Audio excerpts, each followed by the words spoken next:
Ali eu sentia muita falta da liberdade, cara. A liberdade para você fazer pergunta, né? De você ler um texto e falar, cara, por que tá dizendo aqui que se uma pessoa é chamada livre, continua livre? Se ela é chamada escrava, continua escravo. Não tem uma coisa que não funciona, que não tá certo nessa expressão que está na Bíblia? Não, mas o controle vai dizer que não pode fazer pergunta, porque o livro é inerrante. Aí você corta a amizade, né? Você fala, cara, pô, mas eu não posso fazer pergunta, pô. Eu não posso fazer uma pergunta sobre o texto? Será que não dá para questionar? Assim, só uma perguntinha que eu tenho aqui, por que que... O texto é perfeito, mas eu aqui tô tentando entender. Né? Pô, bicho, eu tô tentando. O texto tá falando isso, mas, bicho, eu tô do lado de cá e...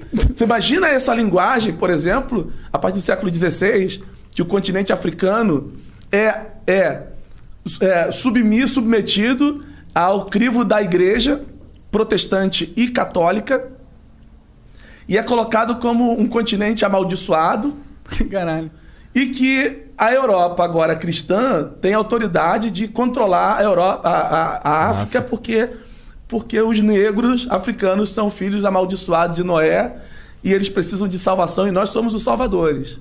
Porque os colonizadores não chegavam na África e não vieram para a América na condição simplesmente de missionários. Eles vieram na condição de colonizadores, de donos. E eles tinham o respaldo da igreja.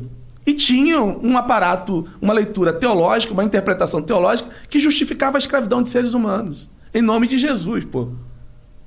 Aí você imagina o negro escravizado sendo trazido nos tumbeiros, arrancado das suas histórias, arrancado das suas origens, arrancado da sua ancestralidade e da sua leitura do sagrado, que é demonizada, e eles chegam na América escravizados e os escravistas falam assim, olha, foi o Deus cristão, inclusive, que nos deu vocês.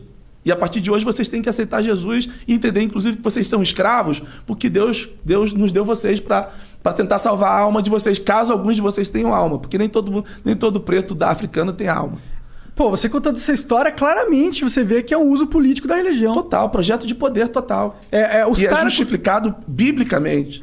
É justificado por uma fala assim, do tipo, se você é livre, continua livre, mas se você é escravo, continua escravo, doutor. Aí você não pode olhar para Quando eu, um negro totalmente emancipado de um controle, leio um texto desse, eu faço pergunta para ele. Com certeza, cara. Eu faço pergunta, falo, cara, tem alguma coisa errada aqui, irmão. Porque é exatamente esse texto que vai ser usado pela coroa inglesa para justificar a escravidão do século XVII para frente.